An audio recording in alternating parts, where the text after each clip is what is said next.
ആരോഗ്യമന്ത്രിയുടെ ഒരു സുരക്ഷ പാർട്ടി പ്രവർത്തകർ ഏറ്റെടുത്തിട്ട് അങ്ങനെ നിലപാടുണ്ടോ പാർട്ടിക്ക്? എനിക്കറിയില്ല, ഞാൻ അറിയാത്ത കാര്യം. ഒന്ന്, ഞങ്ങൾ മന്ത്രിമാരെ സംബന്ധിച്ചിടത്തോളം ഞങ്ങൾ ജനങ്ങളുടെ സേവകരാണ്.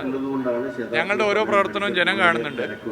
ജനോപകാരപ്രദമായ നിലപാടും ജനക്ഷേമ പ്രവർത്തനങ്ങൾ നടത്തിപ്പോകുന്ന സർക്കാരിലെ മന്ത്രിമാർ നടത്തുന്ന ഇടപെടലുകൾ ജനങ്ങൾ കാണുന്നുണ്ട്, ജനങ്ങളൊക്കെ മനസ്സിലാക്കുന്നുണ്ട്. പൊതുവേ ഇപ്പോൾ നിങ്ങൾ ആരോഗ്യ മേഖലയാണല്ലോ പറഞ്ഞത്. ഇപ്പോൾ ആരോഗ്യ മേഖല, ഇപ്പോൾ നമ്മൾ നിൽക്കുന്നത് ഈ ബീച്ച് ആശുപത്രിയിലാണ്. എന്തായിരുന്നു UDF ഭരിക്കുമ്പോൾ ഈ ബീച്ച് ആശുപത്രിയുടെ സ്ഥിതി? ഇവിടെ എന്തായിരുന്നു അവസ്ഥ? അതിൽ നിന്ന് മാറി 9 കൊല്ലം കൊണ്ട് സർക്കാർ ആശുപത്രികളിലെ മാറ്റമുണ്ട്. ആ മാറ്റം ഒരു വസ്തുതയാണ്. ഇവിടെ കോർപ്പറേറ്റ് ശക്തികൾക്ക് വേണ്ടി കേരളത്തിൻ്റെ പൊതുജന ആരോഗ്യ സമ്പ്രദായത്തെ കരിവാരിത്തി വെച്ച് ആകെ മോശമാണെന്ന് വരുത്തി തീർക്കാൻ ശ്രമം നടത്തുന്നവരുടെ പിന്നിൽ താല്പര്യമുണ്ട്. അത് നമ്മൾ മനസ്സിലാക്കണം. മനസ്സിലാക്കാതെ പോകാൻ വേണ്ടി പറ്റില്ല.